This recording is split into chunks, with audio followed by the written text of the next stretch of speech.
I chose this place because it was outside both of our jurisdictions. Do you want tea? Inspector, I responded to your invitation because I want us to understand each other. This is Thomas Shelby, a local bookmaker from Small Heath, a man with dirt under his fingernails and war behind his eyes. And he is about to sit across from the full weight of the British Empire and walk out the other side, owning it. Major Campbell hasn't come to Birmingham to negotiate. He has come to crush. For days, his specials have torn through Shelby territory, smashing pubs, lifting runners, dismantling everything Tommy has built. He carries the personal authority of Winston Churchill. In his mind, this meeting has one purpose: dictate terms of surrender to a common criminal. What Campbell cannot conceive is that Tommy Shelby isn't walking in to surrender. He is walking in to perform a judo throw, using his opponent's own weight to flip the entire hierarchy. Campbell chose the venue. He announces this the moment Tommy sits down, offering tea with the easy confidence of a man whose authority has always been granted rather than earned.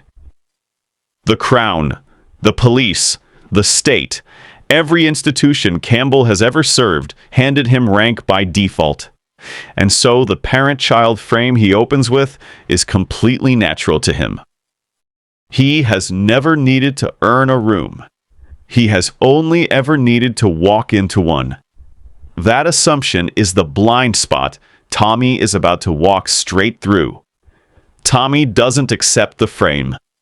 I responded to an invitation because I want us to understand each other. I'm a businessman. 2 sentences. The cop versus criminal dynamic erased. He resets the interaction as a negotiation between equals, stripping Campbell of the moral authority he depends on. There is no law and outlaw here. There are only 2 men with something the other needs. Campbell feels the ground shift beneath him, and the feeling is deeply unfamiliar.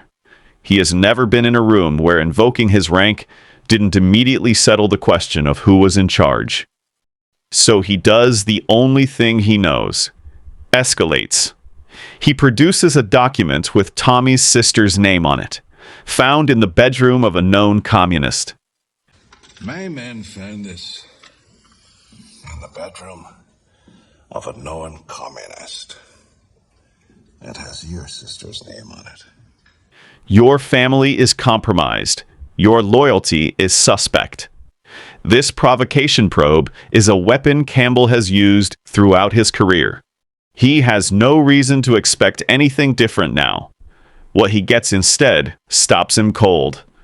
I do not share that fantasy. And as for my sister, I've already dealt with the situation. Bureaucratic, completely unmoved. Tommy reduces his own sister to a handled administrative item and hands Campbell nothing. No anger, no shame, nothing to grip. I do not share their fantasy. And as for my sister, I've already dealt with the situation. Here is where Campbell's psychology begins to unravel in a way he doesn't recognize. Every time Tommy refuses to react, Campbell feels the inadequacy of his own toolkit more acutely. He is a man who has only ever controlled rooms through intimidation and institutional pressure. Freddie Thorne is at the very top of my list. I'll cross him off. He won't be returning to the city. Faced with someone who feels neither, he doesn't adapt. He doubles down. Each escalation exposes him further. Every attack becomes intelligence Tommy files away. And then, having absorbed every blow without flinching, Tommy pivots and goes on the attack. You and your specials will leave my businesses alone. No more raids, no more smashing up pubs, no more lifting my runners. You will turn a blind eye to all of my gambling operations. You and your specials will leave my businesses alone from now on. No more raids into our territory. No more smashing up pubs. No more lifting my runners. You will turn a blind eye to all of my gambling operations. Campbell has Churchill's backing and days of territorial decimation behind him. And the man across the table is making demands.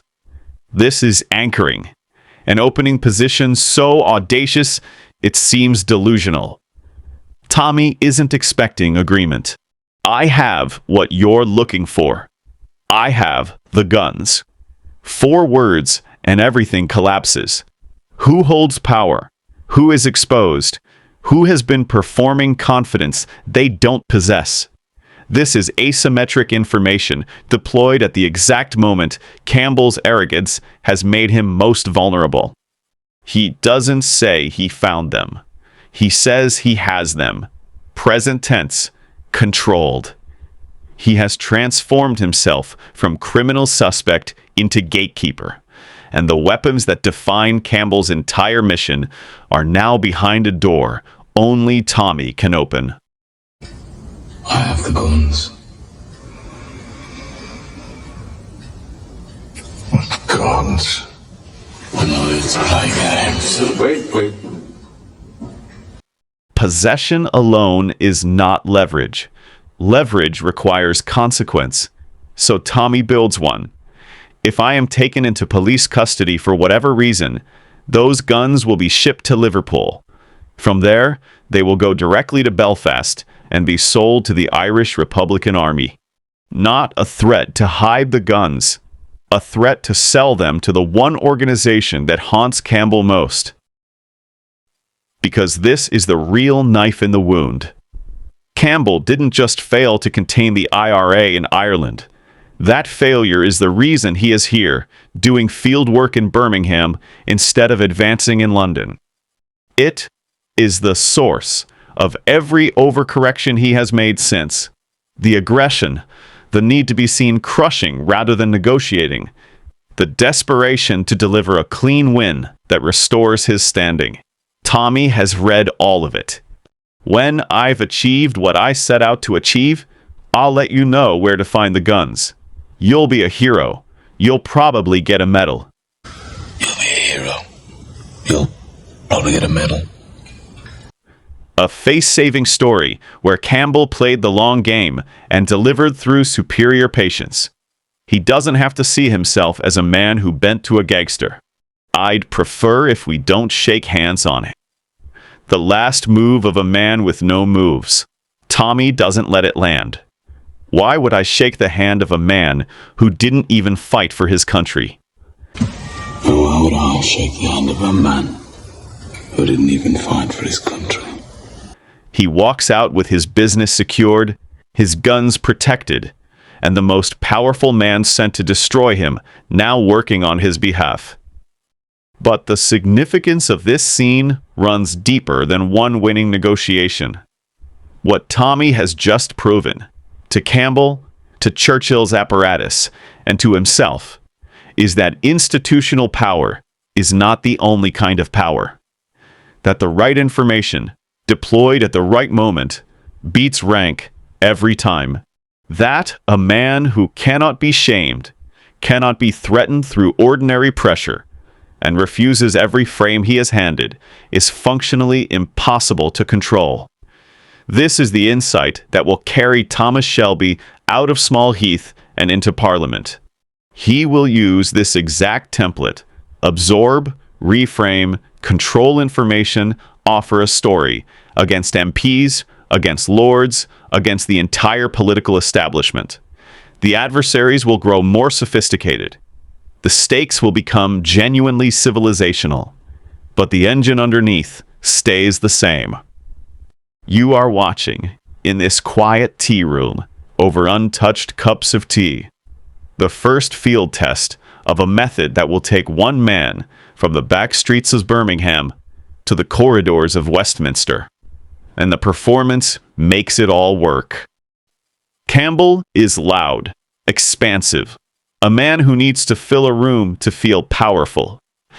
Cillian Murphy plays Tommy as his exact opposite: stillness, economy, a voice that never rises above a murmur. That stillness is the principle of least effort made physical. The person who expends the least visible energy is perceived as the most dominant.